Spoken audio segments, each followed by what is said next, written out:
Olá, irmãos. Que a graça e a paz de Jesus permaneça no coração de cada um neste momento. E quero hoje falar com os irmãos sobre um tema que eu admiro, que me encanta muito, que é sobre um dos episódios da vida de Jesus, né? Um milagre, um dos seus milagres, que tanto serve para o passado, o presente e o futuro. A palavra de Deus nos alimenta a cada instante. Então eu gostaria hoje de meditar com vocês sobre esse grande episódio que eu considero assim fascinante, esse episódio. Nós vamos ler em São Mateus capítulo 15, do versículo 21 até o versículo 28. Partindo Jesus dali, retirou-se para os lados de Tiro e Sidom, e eis que uma mulher cananeia, que viera daquelas regiões, clamava: Senhor, filho de Davi, tem compaixão de mim. Minha filha está horrivelmente endemoniada. Ele, porém, não lhe respondeu palavra, e os seus discípulos, aproximando-se, rogaram-lhe: Despede-a, pois vem clamando atrás de nós. Mas Jesus respondeu: Não fui enviado senão as ovelhas perdidas da casa de Israel. Ela, porém, veio e o adorou, dizendo: Senhor, socorre-me. Então ele, respondendo, disse: Não é bom tomar o pão dos filhos e lançá-los aos cachorrinhos. Ela, contudo, replicou: Sim, Senhor, porém os cachorrinhos comem das migalhas que caem da mesa de seus donos. Então Jesus disse: Ó mulher, grande é a tua fé, faça-se contigo como queres. E desde aquele momento sua filha ficou sã. Eu vejo nesse milagre, né, nesse relato, assim, muitas lições para nós hoje. Por isso eu quero compartilhar com os irmãos, assim, uma meditação sobre esse tema. Nós podemos ver que existe nesse relato alguns exemplos que nós podemos tirar. Um dos mais, assim, que eu considero verdadeiros, na verdade, 3 exemplos que eu quero tirar desse relato. São três pontos principais que nós vamos meditar nesse momento. Então, eu quero ler com vocês, aqui no Desejado de Todas as Nações, na página 384. Diz assim, só 3 linhas. Cristo conhecia a situação dessa mulher, sabia que o anelava ver e colocara-se no caminho. Então, Jesus, de acordo com o relato aqui do Desejado, se você puder ler o capítulo todo, nós vamos ver que além de que esse foi o único milagre que Jesus fez, né, nessa viagem, né, que Jesus operou durante essa viagem até Sidom, né, ali era assim a fronteira, né, dos cananeus dessa cidade de Tiro e Sidom. Então ele tinha conhecimento, né, ele sabia, diz que Jesus ele conhecia a situação daquela mulher e sabia que ela ansiava vê-lo. Então Jesus colocou-se no caminho dessa mulher, né? Então, uma das lições, Jesus conhece todo o nosso viver, nosso trajeto aqui nessa terra. E ele prova a nossa fé, como fez com a mulher cananeia, né? Com aquela mulher, Jesus fez de conta que não estava ouvindo o que ela pedia, né? Ela estava aflita, precisando da ajuda de Jesus. E Jesus fazia de conta que não estava ouvindo o que ela dizia, né? E ela gritava, ela andava atrás deles. E os discípulos começaram a ficar incomodados com ela gritando atrás, né? Jesus, filho de Davi, cura minha filha, né? Ela está horrivelmente endemoniada. Nós vendo na história, essa mulher, ela já tinha visitado os deuses de lá da terra dela, né? Ela já tinha procurado outros recursos sem nenhum efeito, sem nenhum resultado. Então ela tinha ouvido falar que que lá em Jerusalém havia um mestre, né, que se ela pudesse encontrá-lo, ele faria a cura da sua filha. Então ela começou a pensar, né, a desejar em ver Jesus. Então Jesus foi até aquelas regiões e se colocou ali no lugar que aquela mulher pudesse encontrá-lo. Então nós podemos ver que aquela mulher, ela rogava, ela não se importou de ser comparada com os cachorros, né? Ela falou assim, bom, até os cachorros têm direito das migalhas. Ela provou que ela acreditava no que Jesus poderia fazer por ela. Esse é um ponto que nós podemos meditar bastante com relação à nossa situação quando temos uma necessidade de um pedido, né? De um milagre na nossa vida. Eu quero também meditar aqui no terceiro volume do Testemunho Seleto. Eu quero ler também aqui assim, olha.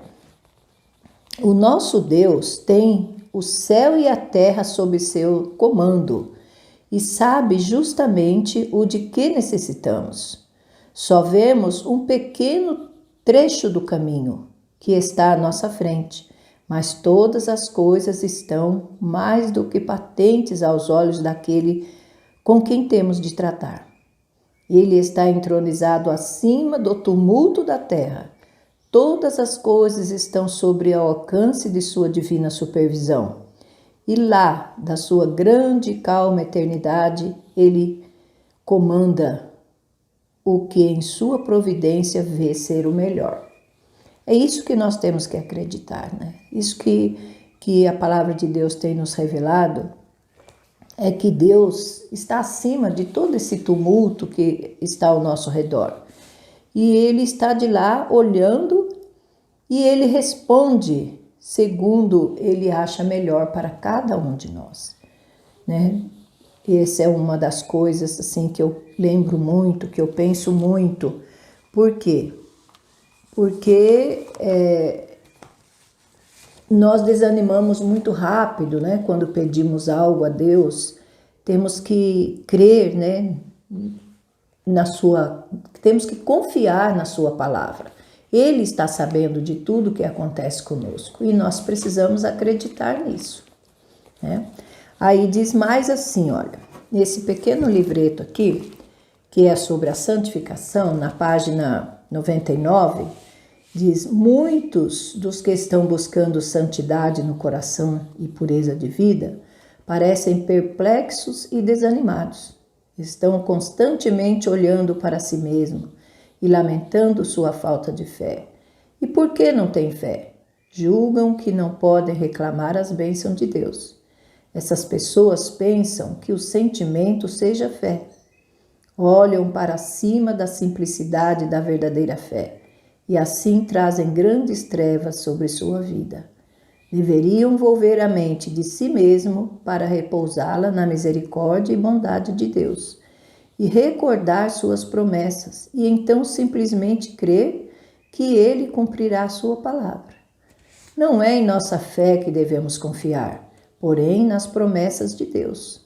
Quando nos arrependemos de nossas transgressões passadas contra sua lei e resolvemos prestar obediência no futuro, devemos crer que por amor de Cristo nos aceita e perdoa os nossos pecados.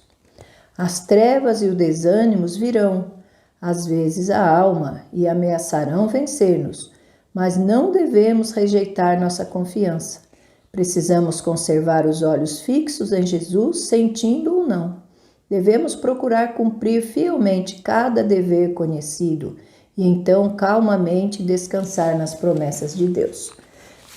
Esses trechos que eu li, nós podemos perceber o seguinte, que aquela mulher, né, quando Jesus resolveu ir até lá, ele tinha seus objetivos. Primeiro, ele queria dar àquela mulher o que ela pedia. Ele queria resolver o problema daquela mulher. E depois também ele queria, através do seu trato com aquela mulher, ele queria ensinar os discípulos como eles deveriam tratar os menos favorecidos. E depois também, eu acredito que a fé daquela mulher, né? Você vê que Jesus, antes de dar a ela o que ela pedia, ele provou a sua fé. Né? Ele demorou um pouco para atender. Ele não atendeu de imediato, embora ele já sabia o que aquela mulher queria, o que ela precisava. Ela clamava, mas mesmo assim Jesus provou a sua fé. Não só pela mulher, mas também para que os discípulos vissem como eles tratavam os menos afortunados. Não era assim o desejo de Jesus. Nós podemos também tirar dessa história, né, os métodos que Jesus usava. Né? Olha, encanta qualquer pessoa as maneiras que Jesus usava para ensinar seus discípulos. São maneiras assim que nós podemos ver que Jesus ele tinha uma empatia muito grande com as pessoas, ele conhecia as pessoas, ele sabia como lidar com cada pessoa.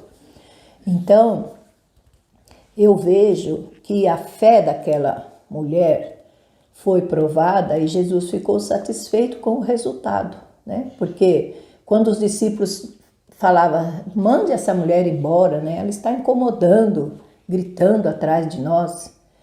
Então, mesmo assim, aquela mulher não desanimou. Ela se prostrou na frente de Jesus e pediu a ele, socorre-me, eu preciso. E Jesus, então, provando ainda mais uma vez, ele disse, não é justo, né, pegar o pão da mesa dos filhos e dar para os cachorrinhos. Mas ela não desanimou. Ela disse, mas também os cachorrinhos têm direito das migalhas que caem da mesa de seus donos. E aí Jesus ficou satisfeito, né, com essa prova de fé.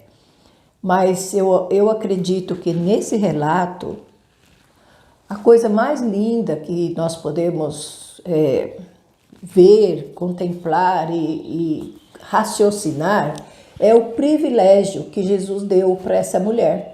Porque ele disse para ela assim, a resposta de Jesus. Olha, de hoje em diante, você não é mais uma estrangeira na família real. Você faz parte, você se tornou uma filha da família. Faz parte, tem direito às bênçãos. Né? Esse é o maior privilégio nosso. Né? A Bíblia diz assim, a todos quanto creem, deu-lhes o privilégio de ser chamados filhos de Deus. Deu-lhes o direito de ser chamado filhos de Deus. Então, todo aquele, né, nós que cremos, que aceitamos Jesus como nosso Salvador, nós nos tornamos membros da família real. Esse é o maior privilégio que um cristão, que um ser humano pode ter, né, de se tornar filho de Deus pela fé. Mas tem muitos de nós, muitas vezes, né, quando as trevas se adensam ao nosso redor, o que é que nós fazemos? Nós ficamos olhando para nós, para as nossas obras, para a nossa capacidade de crer. E isso faz com que nós possamos ver que os nossos defeitos são tão grandes e a gente acaba dizendo, eu não mereço, né? O desespero toma conta muitas vezes de nosso coração. Mas a palavra de Deus diz que fé não é sentimento, que fé é uma simples confiança. Por isso ele usou as crianças para comparar a fé, né? Porque é tão simples que o ser humano acaba complicando a maneira como devemos agir. Então, aqui nesse santificação que nós lemos, nós vimos que nós temos que desviar os olhos de nós mesmos. Nós temos que olhar apenas para Jesus, para as suas promessas. Se os irmãos puderem, né, os amigos ouvintes da Palavra de Deus, quiserem meditar nesse tema do livrinho da santificação, começa na página 99 e vai discorrer exatamente sobre tudo isso. Que nós devemos pensar mais nas coisas do alto e menos não olhar para nós. Fala aqui que não é a fé, não dependemos da nossa fé, nós dependemos das promessas de Deus. Se nós fosse depender da nossa fé, nós estaríamos perdidos, né? Nós nem nos salvaríamos, porque a nossa fé é tão pequena, ela esmorece com muita facilidade. Com pouca coisa, nós já começamos a achar que não temos mais fé, o desânimo toma conta, nós já ficamos enfraquecidos, sem vontade de participar das coisas, né? Falar nada sobre Deus. Então, mas a palavra de Deus diz que não é a nossa fé que importa. O que importa é o que Deus falou que ia fazer. A promessa de Deus. Deus disse que todo aquele que crê se tornaria seu filho, né? Esse é o maior privilégio. É pela palavra de Deus que nós somos salvos, que nós somos abençoados. Não é porque nós cremos, nem porque a nossa fé é forte ou fraca. Não tem importância nenhuma. O que importa é nós termos certeza de que o que está escrito, a confiança nas promessas de Jesus, né? Olhar para Jesus onde Ele está hoje, no santuário, lá pleiteando, lá se oferecendo em nosso lugar. São essas revelações que é o mais importante para nós. Devemos ter confiança de que o que Ele falou vai acontecer. Eu aceitando ou não, eu crendo ou não, eu pondo isso em prática na minha vida ou não, não importa, vai acontecer de uma maneira ou de outra. Não importa se eu acredito ou se eu deixo de acreditar. Então, o nosso maior privilégio é esse. É vencer através da confiança. Não ficar olhando para mim, para a minha fé. Porque o que está escrito, eu achei assim, eu me encantei com esse texto por causa que fala assim, ó. Não é em nossa fé que temos que confiar, porém nas promessas de Deus. Então, é isso que tem importância. Muitas vezes eu estou, né, o desânimo toma conta de nós. Isso faz parte do nosso dia a dia. Muitas vezes você se cansa das coisas, se cansa de lutar contra nós mesmos, né? A gente luta contra nós mesmos todos os dias e isso torna-se cansativo. Mas nada disso importa. O que importa é a confiança naquilo que Deus disse. E o conselho aqui é que os nossos olhos precisam estar fixos em Jesus. Não devemos rejeitar nossa confiança. Precisamos conservar os nossos olhos no céu, sentindo ou não. Mesmo que eu tente 50 vezes colocar o nosso pensamento, né? Eu colocar o meu pensamento no céu e as trevas vêm e desviam minha mente e eu fico lutando com aquilo. Não importa o que eu estou sentindo, importa é o que Jesus prometeu. É assim que tem que ser, né? Devemos cumprir fielmente cada dever conhecido. Eu não posso ter uma fé vã. Eu preciso ter uma fé verdadeira. E a fé diz assim, que ele quer de nós o quê? Que nós cumpramos nossos deveres, sentindo ou não sentindo fé. Eu sei o que é certo, eu sei o que é errado, então vamos fazer o que é certo, sentindo ou não. Eu sei que é meu dever obedecer a palavra de Deus. E então, calmamente, diz a palavra de Deus, calmamente, sem aflições, sem choro, sem angústia, descansa no amor de Deus, descansa nas suas promessas, que aí eu falo assim, sempre, né, uma experiência minha, eu vejo que cada vez que a gente precisa defrontar com algo em que eu tenho que tomar uma decisão, ou ao lado de Deus, né, ou qualquer outra decisão do meu cotidiano, a dificuldade é só quando você fala sim ou não. Se você falar sim ou não, pronto, o caso está decidido. Porque quem manda é você, sou eu decido a minha vida. O poder da decisão Deus me deu, o poder da escolha Deus me deu. E eu preciso colocar isso em prática, sentindo ou não sentindo prazer nisso. Muitas vezes eu tenho que tomar decisão que não me dá prazer, que vai me fazer eu chorar, fazer eu sofrer, mas a palavra de Deus está pedindo de mim essa decisão, então vamos cumprir. vamos cumprir os nossos deveres, né, para com o nosso semelhante, para com a palavra de Deus, né? E aí as coisas se resolvem. Por quê? O que Deus pede de mim e de vocês é isso, é confiar nele, é saber, é ter certeza de que ele está lá no alto céu, que os seus olhos estão voltados para nós, que nada acontece aqui sem a sua supervisão. Nós estamos sendo supervisionados todos os dias, né? Por olhos, por um coração, por um amor que nós não vamos nunca entender, mas que a palavra de Deus é certa, né? E vai acontecer o que está escrito, isso vai. Será muito triste, irmãos, para cada um de nós, se no dia do acerto de contas, né, da nossa vida, nós estivermos em práticas errôneas, né, estivermos distante de Deus. Por quê?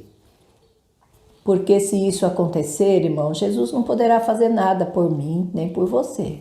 Nós precisamos ter os nossos deveres cumpridos, né? E depois que você cumpriu o seu dever, tomou a sua decisão ao lado da palavra de Deus, ao lado da verdade, seja com todas as aflições que possam nos afligir durante a nossa vida, com família, com trabalho, com o dia a dia, seja lá o assunto que for, diz assim: depois que você cumpriu o seu dever, descanse nas promessas de Deus. Descanse calmamente nas promessas de um Deus que sabe tudo, que não erra. Ele é sábio demais para errar. E podemos pôr toda a nossa confiança nas suas promessas, na sua palavra.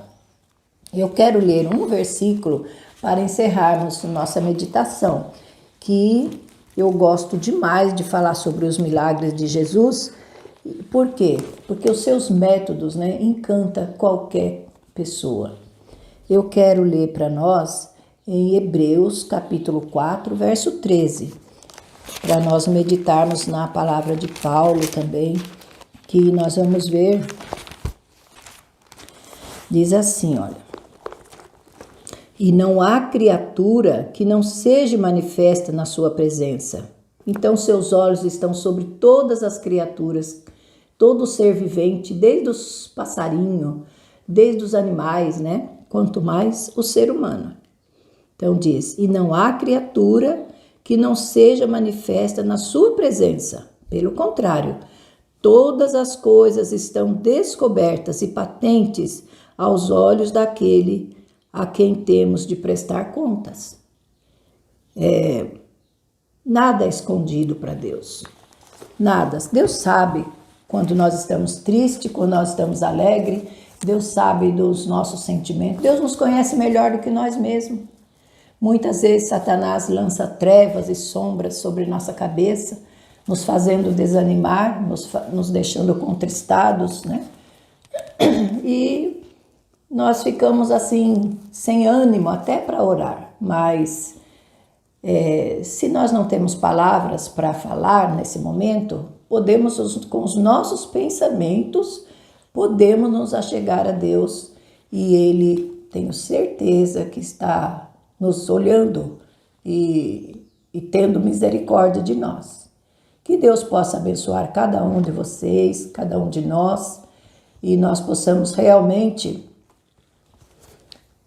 olhar mais para Jesus, né? Tirar os nossos olhos aqui desse mundo, aqui, dessa situação terrestre, e olhar para Jesus, que é o autor e o consumador da nossa fé. Que Deus abençoe a todos, que a paz do Senhor permaneça em cada coração. É o meu desejo. Amém.